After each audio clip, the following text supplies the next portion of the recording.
की थी मस्ती, फिर हुई ग्रैंड मस्ती, फिर ग्रेट ग्रैंड मस्ती, अब होगी मस्ती 4। हेलो दोस्तों, चैनल पर आप सभी का स्वागत है।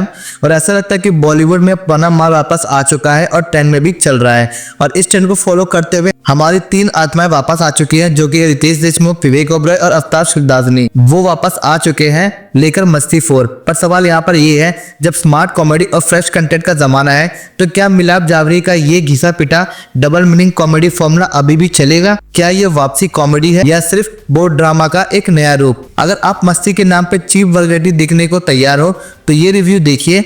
मैं आपको बताऊंगा कि फिल्म कहाँ फ्लॉप हुई है और कहाँ सिर्फ पैसा और वक्त बर्बाद हुआ है। दोस्तों, मस्ती 4 रिलीज हो चुकी है और अगर मैं सीधे कहूँ, ये तीनों दोस्तों की वापसी बिल्कुल जरूरी नहीं थी। मिलाप जावरी ने एक बार फिर साबित कर दिया है कि उनके पास स्मार्ट जोक्स की जगह सिर्फ लाउड डायलॉग्स और वल्गर सिचुएशंस है। रितेश, विवेक और अफ्ताब ने मेहनत तो की है, पर क्या वो एक्टिंग चीप कंटेंट को बचा पाई? और क्या मस्ती की ये फ्रेंचाइज अब डेड हो चुकी है? करीब 21 साल पहले अपनी फिल्म मस्ती से इंडियन ऑडियंस को अडल्ट कॉमेडी जॉनरा का स्वाद चखने पर मजबूर कर दिया था, जिसके अंदर हमें रितेश, अफ्ताब और विवेक ओबरॉय की तस्वीर भी देखने को मिली थी। अब इसकी चौथी कड़ी वापस लेकर के आ चुके हैं। हालांकि 2 दशक के बाद इस फिल्म में ये तीनों हर वक्त दूसरी औरतों पर ही नजर डालते हैं और वहीं पे हमें डबल मीनिंग जोक देखने को मिलते हैं। अपनी बीवी को धोखा देने की फिराक में रहने की उसी पुरानी आदत को दोहराते हुए नजर आते हैं। अगर सीसीम पर बात रुक, कहानी इन्हीं तीनों के बीच में घूमती है। अमर जो कि रितेश है, प्रेम जो कि अफ्ताब है और मीत विवेक ओबरॉय की है। अमर की पत्नी बिंदिया हर वक्त चैरिटी में व्यस्त रहती है, जबकि प्रेम की पत्नी गीता हर दिन कोई ना कोई त्योहार मनाने में जुटी रहती है, जबकि मीत की बीवी आंचल उस पर हद से ज्यादा शक करती है। इस वजह से इन तीनों की लव लाइफ सही नहीं होती है, इसलिए वो मस्ती की तलाश में बाहर निकलते हैं। इन तीनों को अपने बेहद कुशल कपल दोस्त कामराज जो कि अरशद वासी है और मेनका जो कि नरगिस फागरी है से लव वीजा के बारे में पता चलता है। इसमें बीवी अपने पति को 1 हफ्ते तक बाहर जाकर हर तरह के मजे लेने की अनुमति देती है।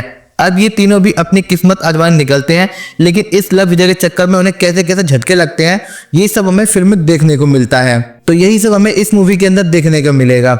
दोस्तों, मस्ती 4 की कहानी वही है जो आपने मस्ती, ग्रैंड मस्ती और ग्रेट ग्रैंड मस्ती में देखा था।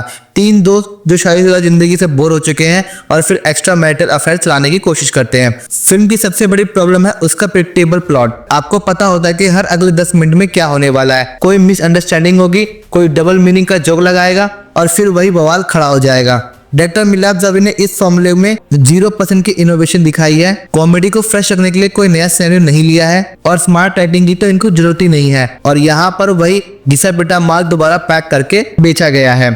मिलाप जावरी को लगता है कि लाउडनेस और वल्गैरिटी ही कॉमेडी है और मस्ती 4 में उन्होंने चीप जोक से ये साबित कर दिया है।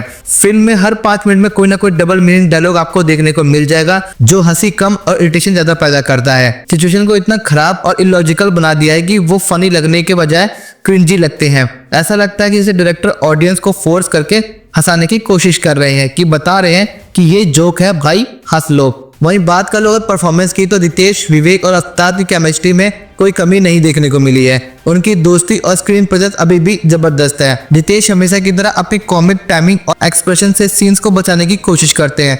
वो फिल्म में सबसे बड़े बिलीवेबल लगते हैं, जैसे कि उन्हें मस्ती के हर पार्ट में देखा गया है। वही बात विवेक की, विवेक ने भी मेहनत की है, पर उनका कैरेक्टर वन नोट है। वो वही पुरानी एनर्जेटिक और फ्रस्ट्रेटेड परफॉर्मेंस देखने को मिलता है।